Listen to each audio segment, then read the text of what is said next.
It's KVSC Sidelines on UTVS, our weekly look at the world of sports. Welcome to the show. I'm your host, Bobbie Bullock. Alongside me, of course, today again is AJZ, Sauceman, and Caleb. And of course, Thomas. He will be joining us, guys, a little bit later. Guys, watching the games this week, Klay Thompson, he scored some points this weekend. Chapman finds himself in a familiar jersey for next season. But first, I want to welcome into the studio for the first time this year, Robby Jackson from the St. Cloud State men's hockey team. Robby, thank you so much for joining us today. Hey, thanks for having me. I'm down to talk about Klay Thompson all day long. I know. I think that you'd rather be here for the basketball talk almost than the hockey. I think you're right. Yeah. For fans that don't know, Robby Jackson is a huge Warriors fan. But Robby, we want to talk to you about the big game tonight against Omaha, Nebraska. How is the team doing though so far this year?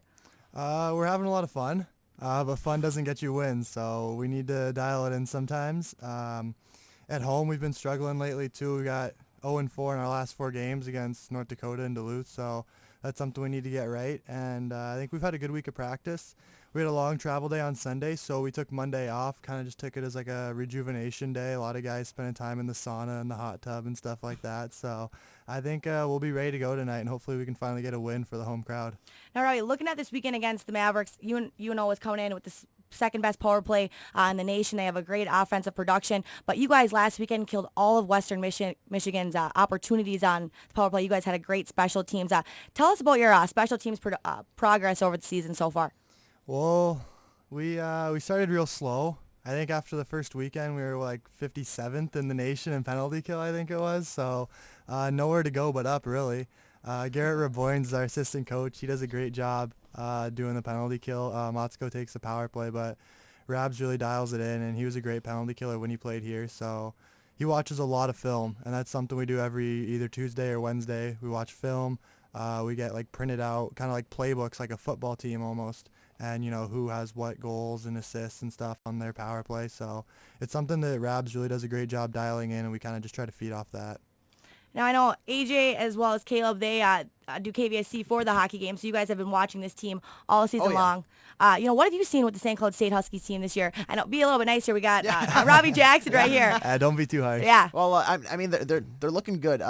They really know how to stretch the ice, and on the Olympic sheet at the Herbrooks National Hockey Center, they use every inch, which is really good, especially when you have a team that comes in who isn't used to playing on that. They really use it to their advantage. Guys like Mikey Acemont, Robby Jackson has been having. I'm not saying this just because you're in the studio. You've been having a really good year, my man.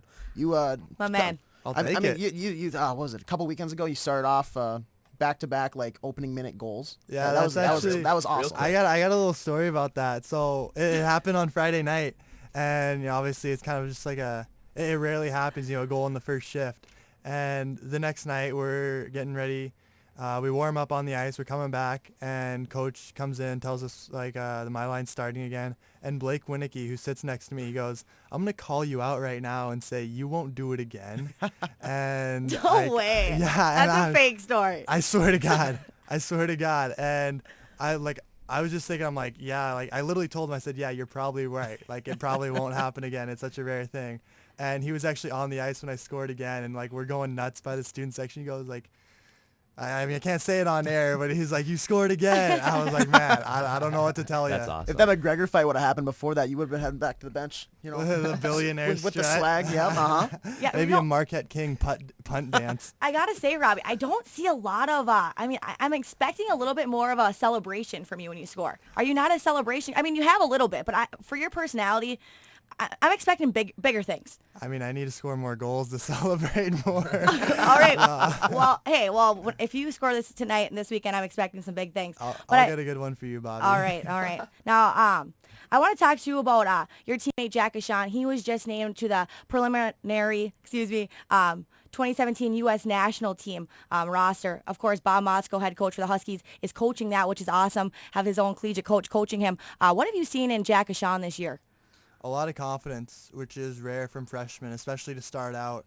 Arguably the best freshman we had last year, Mikey Acemont. He started out the first half of the year really struggling. I think he only had 5 points at break, and it was really just a big confidence thing for him. He came back after Christmas. He scored 3 goals in 2 games. Started playing on the top line. Obviously, we know he just skyrocketed. And Ashawn's come in, and you could tell from day one, even in captain skates, like he's pulling spinoramas on the ice, like toe drags. He's doing like putting the puck in his skates on purpose just to go around guys, and it was really impressive some of the stuff that he can do. So he won Defenseman of the Year last year in the USHL, and I don't think he ever really stopped going with that confidence. And it's been pretty fun to watch and really fun to play with. Yeah, you can definitely see that when you watch Jack Ashawn. Another thing I want to get to before you have to go to your game, we will get to the NHL talk with Robby Jackson as well still, but Duluth and Denver ranked number 1 and 2. They play off this weekend. What is it about this Duluth team, Robby? You guys played them. You haven't played Denver yet. That's made them so well, so good. They're fast. They are so fast. It's scary. AJ was talking about how we have the big rink and we can use that to our advantage, and it was kind of weird because Duluth came in and they took our advantage and shoved it right back in our face. Like, they were flying everywhere.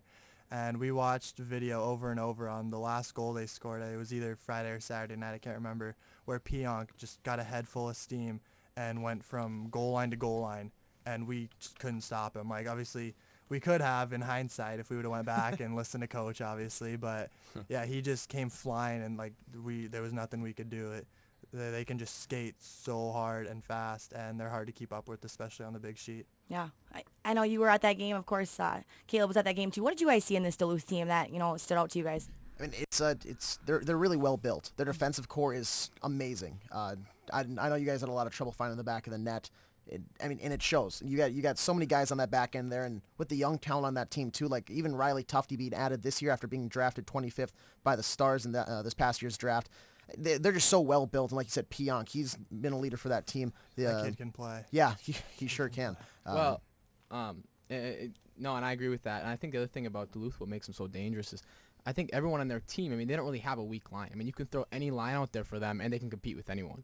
And that's the thing. I mean, you see they're rolling, through their 4 lines, and they're all competing and working hard. So I think they're tough to match up with, just because of the skill on all 4 of those lines, and they play a system and they know what to do. They play their position well. I think that makes them so dangerers. I think for the Huskies, you played them so hard, and even had the lead a couple times in that third. So I mean, it was right there, and so I think St. Cloud, you guys are still a young team, and still finding everything. But yeah, I think one of the biggest things that I saw in Duluth game is they're so big. I mean they're Would you say that? Are they big guys? Oh yeah, they're big guys, and they're not big guys that can't move. I mean, those guys can go. They had like 4 or 5 guys that were around 6'6". Yeah. And they're fast, and that's that make a difference. That's kind of hard to find sometimes, and that's what I took away from it. I was Yeah. like, these guys are huge and they can move, which is pretty unbelievable. They looked pretty big. I interviewed Joey Anderson. I think he was one of the guys that made the 2017 roster along with Ashawn, and he was huge. Is he a pretty big guy on that team? A lot of their guys are pretty big. You hit it on the head there, Sauce Man. All right. Well, before we get Robby has to go pretty soon, I want to talk about the Minnesota Wild. Guys, they're coming off a big road series, which has put them 3rd in the division and currently has the best goal differential in the West. I want to talk, though, about Eric Stahl. He's tearing it up. He has 6 goals, 12 assists, and 18 points. What is it about this Wild's lineup that makes this guy so effective? I'll start with, go ahead. Well, I mean, when they brought him in, I think the plan was initially to play him a lot with Parise, just because those guys kind of have that off-the-ice friendship. And that was a big kind of recruiting point in the offseason for Parise to kind of get him over there. But when it comes to it now, I mean, he brings that nice kind of solidation in the middle of the ice, because he's putting on in between Niederreiter and Coyle. And Coyle, he's kind of been bouncing back between center and wing, and I think he's definitely more successful when he does play on the outside. But with Eric Stahl's playmaking ability, he really is able to set him up, and he'll go right to the net. He's not afraid to crash hard, and that's where he's cleaning up a lot of those rebound goals. I'm seeing some weird looks. Are you agreeing with this guy, or? No, he's making some very good points. All right, I didn't even think about. Okay. Yeah. I kind of just watched the Wild. He knows it. He knows his stuff. Well, he Robby, California, I know you're a big Sharks fan. Yeah, well, I usually watch the Wild and just laugh at how they play with you guys' heartstrings out here in Minnesota. That's every Minnesota sport. Yeah. That's rough. That's rough. Don't get this panel over here on the football, Minnesota. Hockey, it doesn't matter. It's so painful. All right, guys, I want to look at the Wild, who they play tonight, play the Oilers. Yeah, we got Saucepan repping their jersey over there. Is that correct? Yes. Yeah, Wayne I'm waiting for a The response. GOAT. You're looking at me like I Well, don't know it's what I'm the talking GOAT. about. Is that a Cubs The jersey? No, GOAT. it's an Oilers. Of course it's an Well, Oilers. you're looking What? at me. What? The All right, I'm making Cubs. sure. I think I'm seeing the Cubs in my head. I know. All right, guys, they are up against the Oilers tonight. Oilers are currently first place in the Pacific Division with a 14-10-4 record. The Wild, they're coming into tonight third in the Central Division with a record of 13-8-4. Now, guys, a couple of things to look at in this one. Oilers bringing Connor McDavid. I know we've been talking about him all year long ever since the NHL started. A young kid who's been kind of the story of the NHL. But, the Wild are coming in with, I'm pretty sure it's the best defense right now in the league, only giving up 2 goals a game. How do the Wild's defense match up against this McDavid kid who seems to be finding the back of the net every single game? They got to be physical. They got to be physical with McDavid. If they're just trying to poke check it away the whole time, it's not going to happen. McDavid's way too fast for that. There's a reason he's captain at the age of 19. He's unbelievable. Straight up, he's unbelievable. So I think what the defense of this Minnesota Wild team has to do is they got to be physical from the get-go. They got to get on him. They got to get on the Oilers and show them that they came to play, and they came to play a physical game. And the other thing about McDavid, too, is he's such a skilled player, and when he's in space, he makes things happen. He creates plays, and I think that goes along with kind of what Sauce about being physical and just kind of limiting his opportunities with the puck. And the biggest thing I think for the Wild, they just played Edmonton, just a couple of days ago, but it's going to be to play guys like Devin Dubnyk in that, and that's I think why they've been so successful by not letting in so many goals. But specifically for McDavid, he's a guy, he's an all-star. He's going to get things done. He's going to get shots in net. He's going to make some plays, but it's to how much can you limit those plays? Right. And Robby, you're 19 years old, 18? McDavid's 19 years old. Okay, so you guys, you're around the same age here. We're tying it together here. I'm trying to make you some guys are basically similarities the same here. person. Same guy. What do you see in this kid that's so good? Well, you guys were just talking about how to stop McDavid, and I think you can't. It's just that simple. Coming into the draft, it was him and Eichel were, the 2 highly touted prospects. And even though the media tried to create the hype, it was clear McDavid was going to go number 1. But I think the difference between those 2 players is Eichel's someone who's very patient with the puck. He's fast, but he's really good at slowing the play down. And he's someone who's going to take what the defense gives him and not try to do too much. McDavid imposes his will. He's coming down on you. You better hope that he mishandles the puck or something, one-on-one. And so I think what the Wild have to do is just keep him in the defensive zone. The best defense is a good offense, and he can't score if he doesn't have the puck. So that's something that Motzko actually installs in the Huskies. He loves playing offense, and against teams like Omaha right now, he's saying, hey, they don't want to go back 200 feet and play in their defensive zone. They have incredibly skilled forwards, but if they don't have the puck, they can't do anything. And I think that's the only way you can stop Connor McDavid. I was going to say, I think I heard that same exact quote you just said from Bob Motzko a couple weeks ago. But hey, that's good. That means you're listening to him. But I want to thank you, Robby, so much for joining us on the show today. I know you have a game to get to. Again, St. Cloud State Huskies, they play tonight at the Herb Brooks Center against Omaha, Nebraska. That puck drop will be at 7:37 tonight and again tomorrow night at 7:07. So thank you, Robby, so much for joining us. We will all be there tonight. Yeah. Thank you. Sounds good. Thanks Good for luck, having man. me, Yeah, guys. good luck This is tonight. a lot of You're fun. very welcome. See you guys there. Well, guys, I want to transition now into some Major League Baseball. Winter meetings are wrapping up. I know Thomas will be joining us pretty soon. But before, as Thomas joins us right now, we will get into Major League Baseball. Guys, it's a time of year. I mean, I feel like this baseball discussion has been all the time. We just got done with the Cubs winning. Now they're having their final meetings wrap up. I want to talk though about Chapman. We said it earlier. He's finding himself to wear a familiar jersey that he was on before. Of course, the Yankees. No one else other than the Yankees, of course, going to pick up the best guy, offer him the most money. What do you guys think about this decision with Chapman? Money calls. Money calls. Money talks. Money talks. I Yeah. think it calls and talks. What do you think? I think this was probably one of the biggest win-win deals in all of baseball. When they traded him back to the Cubs this past season, the Cubs go ahead and win the World Series. I think there's no doubt in my mind that the Cubs don't win the World Series without Aroldis Chapman's performance in late October and very early November in the World Series. But now that they re-sign him back, it opens up a lot of money for the Cubs for future moves. Yep. So I actually kind of getting excited because they actually allowed Dexter Fowler to go to St. Louis today. He actually signed this morning for a 5-year deal. But I'm excited for the Cubs, but when it comes back to the Yankees, they locked up the guy that they love. They can pretty much have the late 8th and early and the entire 9th locked up. When you have a guy who can throw 103 consistently, that's unbelievable. You can pretty much, count Right. on a shutout. Well, yeah, and before I want to introduce you, Thomas.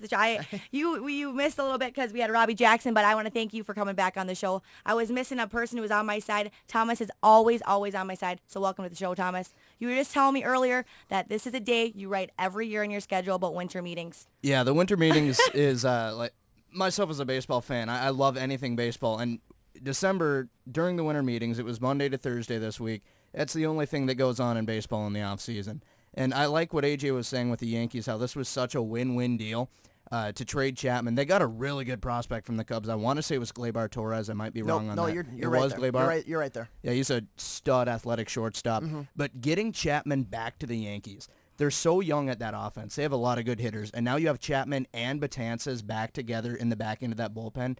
If the Yankee starters can get them to the 7th, game's over. Yeah, No, pretty much. When I saw the Yankees got Chapman, I laughed. If I'm a Yankees fan, I don't like this move at all, and I don't like this. I'm gonna tell you why I don't like this move. The Yankees are a young team. Okay, how old is Chapman right now? 29 years old right now. You give him 5 years for that much money? Is his arm really gonna hold up? You think he's gonna be throwing 100 miles an hour when he's 32 years old? This is when these young guys for the Yankees are gonna start to play well. They're not gonna be a playoff team this year. They're a young talent, but it's still gonna be a couple of years. They're still a young team, and you get a guy like Chapman. You give him that much money for a guy who's already 29 years old. I mean, I don't see the sense in it for the Yankees at all. I didn't see him. I thought the Cubs were going to re-sign him, to be honest with you, because I thought the Cubs needed him, because last year he saved the Cubs so many times in that postseason. He pitched so much in that postseason for the Cubs. I'm not saying he's the reason they won it, because he's not. But he's a huge reason for their success this year in winning that World Series, and I was super surprised to see the Cubs not get him back. Right, and I think you guys said it at the beginning of this discussion, money buys. You know, for a 5-year contract, the Yankees offered him $86 million. That's so much money. Too much at 29 years old. Too much at 29. That's so you can't blame the guy. But I want to move on to Bryce Harper, Washington Nationals. He asked for $400 million for a 10-year contract. Whew. I don't think they're going to go through with it, but in your guys' opinion, is Bryce Harper worth it? I think he's worth it for 10 years, $400 million. I don't think it's too much to ask. I mean, let's be real. There's a lot of people who are overpaid anyway. Mm-hmm. I don't think it's too much to ask, especially since he's going to be 25 when his contract's up. He's only going to be 25. You get 10 years out of him. That's 10 years, 25 to 35. I think he's worth it. I don't think the Nats will sign him, though. I don't think the Nationals will re-sign him. Personally, I think he'll go to the Yankees. He's always been a Yankees fan through his childhood. The Yankees have the money. The Yankees want to spend the money. New York, big market. They're not going to spend any more money if they give him $400 million. I mean, how much money can this Yankees team come up with? Well, how much is your payroll? I don't even know. I mean, come on, the Yankees. They have unlimited money. Here's the thing to remember with Bryce Harper, guys. The thing to remember with Bryce Harper is who his agent is. He's got Scott Boras as his agent. He's going to get whatever money he wants because Boras is so good at selling his players. I don't think the Nationals will sign him because they've showed that they don't really want to give players that big of a deal. But I do like the Yankees there. I could honestly see the Cubs making a run at him too. They seem to have money flying everywhere. No, not a chance. There isn't a chance in this lifetime that the Cubs try to go ahead and sign Bryce Harper. Are you kidding me? No, I'm not. They have Kyle Schwarber, who they can throw in right. Left field. In center field, they're going to have to fill that with somebody, but they're probably going to bring up one of their AAA prospects. Almora. Thank you, Albert Almora Jr. And then, I think they could probably sign just somebody for right field then. But then the infield's totally covered. I don't even know where you would put Bryce Harper. Yeah, we'll see in a couple years. No, we'll see. He's a young guy. How old is that guy again? He's 19. I'm sorry, who? How old is Bryce Harper? 24. Oh my God! I think I was watching his 30 for 30. That's what it was. Well, he was hitting 500-foot dingers. That's what it was. I was watching a couple nights ago. Wow. You're still stuck on McDavid. I know. That's another thing. I know. Thank God I have Young you guys on me. everywhere. These guys keep me in line. Bobbie and the boys. I don't know what I would do without the boys. But guys, listen. Let's talk about Klay Thompson. Holy moly! Dropped 60 points in 29 minutes. Holy buckets, more like it. My There you goodness. go. This guy was on fire. NBA. I was watching the game. I kind of picked it up in the second quarter, but I was just waiting for the NBA Jam, like on fire, and then he was making it rain. It was splash, splash, splash. He couldn't be stopped. No. The rim was 10 feet wide for him. Yeah, when Clay's like that, the Warriors will never lose. Clay has games like that where he'll go off. That one, he had, 27 or 37 in a quarter last year? Like, that was unbelievable. The Warriors, if Clay goes off like that, the Warriors are going to win the finals easy. Because if Clay's on, literally he will shoot from anywhere. He will shoot Steph shots who no one shoots. True. And he will get buckets all day. It's now, unbelievable. I don't know if any of you guys listened. Did you guys? I unfortunately didn't. But did any of you guys listen to the press conference afterwards? Yes. What did he? I would love to know what his reaction was. He said I love it too, just because he was upset that he didn't get to play the fourth quarter, because he said it could have easily been 80 points for him. It could have. It could have if he would have. Of course, that's what he would say. I like Steve Kerr pulling him out just because you guys are gonna win. Right. And he wasn't gonna have like Kobe numbers and drop 82 or whatever it was that one night. Yeah. But or 81, excuse me. Right. He was playing good, but going back to what Sauce was saying, Yeah. When Clay plays like that, they're unstoppable, and I think Clay's going to be playing like that a lot more, just because with KD coming in, I don't want to play to his ego, but he's kind of lost a little bit of that star status. Before it was Steph and Clay. Draymond was there, but it was Steph and Clay. Now it's Steph and KD, and Draymond has been really emerging as a big man star down in the paint for him. Yeah. And so Clay's been kind of losing his talent. I mean, I don't know. Earlier in the season, he did a press conference. He was just, I think he was just drinking beer during. Was he? Yeah. It was relaxed. It was super relaxed. But well, the funny thing is too, I want to bring this up before we keep going with the NBA. Two Huskies. I don't know if you guys follow St. Cloud State Huskies. Had huge offensive games. We got Betsy McDonald. She's one of the ladies seniors from the women's basketball team. Put up 42 points in a double overtime win against Bemidji State. Were any of you guys at that game? Yeah, I was. Yeah, Tom called. I was Thomas, calling that game on the radio. You were calling the game. She dominated that game. She took over in the overtime, in both overtimes. She was driving to the rim and had no defensive pressure on her. She just blew right past the defenders. She couldn't miss in that game. It was an incredible performance. No, I got to ask, how many points did she have going into the locker room? At the half? At the half. I don't think it was 20. It might have been somewhere around 15. I was going to say, I thought it was less than 17 for sure. Yeah. Yeah, that's unbelievable, especially, in a double overtime. I know she had a lot of free throws, but she's been awesome all year. I'm glad for Betsy. Another Husky who's been doing well is on the men's team, Gage Davis. He had 27 points and 18 rebounds. Not only can this guy shoot, his percentage of shooting is unreal, but his rebounds, the amount of double-doubles he gets this year is crazy. Well, the man can jump. Yeah, I mean, for sure. He is fearless when he goes into the paint. I mean, I was watching the game. I was sitting in the stands, and I look over to my buddy, and I go, Gage has 15 rebounds. I was like, there's no chance he doesn't. My friend, no way. There's not a chance. 18 rebounds he ended up with. When the ball goes up, he runs to the rim. He doesn't box out. He runs to the rim, and he jumps up and gets it. He can jump higher than anybody on the court. He goes up, and he gets it right as it comes off the rim, and that's what I thought was incredible. It was the way he went after the ball. He was fearless. He is such a good rebounder for position, too. He just knows where to position himself to get the board. Yeah. And guys, another he's been playing. I know they're on the road this weekend, but they will be back next weekend to play some more. Gage Davis, Betsy McDonald, two studs for both St. Cloud State men's and women's basketball team. Before I want to say one more topic with the NBA. I want to talk about the Cavs crushing the Knicks. Anyone watch that game? Yeah, it was. I always have to watch the super teams, Bobbie. It was a lot of hype for something that shouldn't even been a hype. It was the big thing about Phil Jackson. Yes, that's what I'm getting at. I'm waiting for you to bring it up. Said the whole posse thing to LeBron. It was kind of a big deal. It's kind of a media-based big deal where the media kind of blew it out of proportion a little bit, made it kind of a bigger feud than I think it needed to be, and then made the game a huge game. When in all reality, they just tried to sell tickets and be like, you should really come watch this game because it's not going to be close and we're just going to steal your money. Right. I mean, let's be real. That really wasn't a good game. The biggest thing in the NBA, I think, is Russ. Thank you. Russ was a way bigger deal than the Cavs. Way bigger. Sorry, I'm a LeBron James fan. I wanted to bring the game up. I know Russell. He's good. Talk about him. Russ is unbelievable. He's the best player in the NBA right now. Oh yeah, Okay. hands down. You can't say anyone is playing better than Russell Westbrook. He's rebounding. He's passing. He's not being a ball hog because he's putting up the assist numbers too. Yeah. Okay. I'm not Okay. impressed. I'm not impressed by him. By honestly. Russ? No, not at all. He's got how many triple doubles in a row? Like 5? Six. Tonight How he is goes that for not MJ's impressive? record. Good. He's the only star in that team. Okay, but He he's has- doing it by okay, himself. because he has There's a to- lot of he teams has to with be one scoring the points. star. If he passes the ball more, they're not gonna score as many points. I'm sure, he's putting up the points. He's getting. Yeah, I know you're looking at me, but I just don't think that he's as good as people think he is because he's not a team player. There is a reason He's has not- 6 in a row. He's not a team player because he ju- ran Kevin Durant out of OKC. He did He not ran him run. out of Okay, OKC. he's not a team. You just said there's no one on his team. How is he getting the assists if he's not a team Oh player? my. Okay, how is he getting Let's look the at someone else assist? who Yeah. has one star in their team. And how come they're not averaging a triple-double 6 games in a row then? Let's look With at the one 3 star. super teams.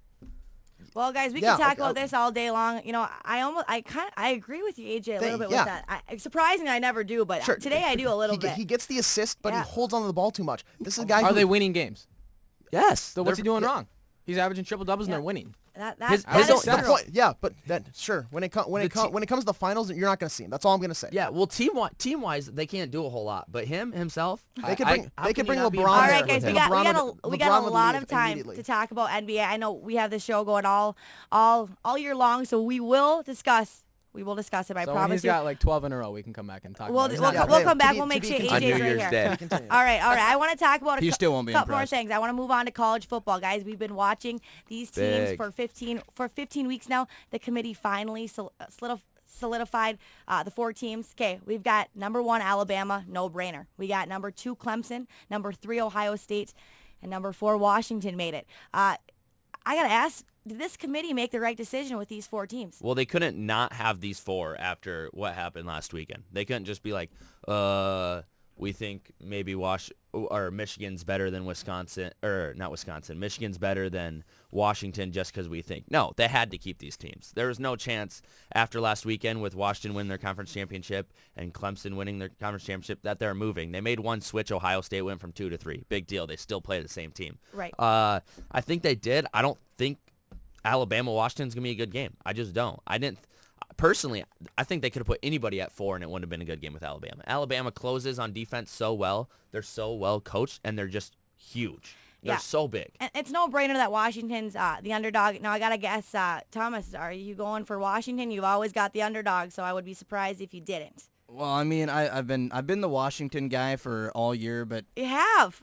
You're letting them go now, the best time of the year? Come on, man. I also said earlier Stick in with the year team. that I also said All right. earlier this year, and it got a lot of people mad, that the only team that can beat Alabama is Alabama, and I'm sticking with that. Washington has no chance. All right, who was the Clemson fan from the Me. beginning? I picked them. All right, I'm going to go I with you on picked this Clemson one. from day one. I've got to say, I want to go around real quick before we end the show. I want to know who everyone has in the finals and who's going to win it. If you all say Alabama, Bobby's going to I'm cry. I'm walking on Bobby's this gonna place. say Alabama. I'm You're not saying saying Alabama. It. I'm not saying it. I want Really? to go Ohio State because, Big Ten, we got to cheer for, our Minnesota conference. But we're not going to do that. I Bobby's think not going the best team. I know. That's- the that's- bandwagon that's monumental. is moving Bandwagon So, Bobby's hey. not going All with right, the best team. so Somebody save this footage. on. Bobby Bullock is saying it right now. I've got Ohio State winning. Wow. I'm going with their Bold. underdog. They got a young team. I'm going with them. Big Ten. Go ahead, Tom. All right, Tom. Well, Alabama beats Clemson, Okay. and by a lot. Did you say Alabama? Yep. All right. I got Alabama and Clemson. Okay. I'm going with Clemson though. I think Swinney's going to Thank go ahead you. and lead the Tigers to a national championship. It's going to be a close game. I Yeah. feel like they're going to go down early, and then it's going to make like you said, you were watching Bryce Harper's 30 for 30. This Yeah. is going to be a great 30 for 30 like 10 years from now because they're going to come back from, I'm calling it like 2 scores. It won't be as good as the Cubs 30 for 30. in Obviously. ten years. Obviously. But All right. I Who do you can't got? go We're against getting out of time Clemson. here. I picked them day one. I can't just go against my day one Clemson. I was going to say, please don't pull a Washington fan over here. You stick with the Tigers. You got them? yeah, So we of got- course. All right, and I need you Deshaun real quick, Watson. Caleb. Yeah, I've got Alabama over Clemson. Rematch last year. All right, well, there you go, you guys. I'm going to Ohio State. We got Thomas with Alabama, 2 AJZ and Sauceman Clemson, and, of course, Caleb. Well, thank you guys so much for joining us again. We'll be back right here on KVSC Sidelines on UTVS.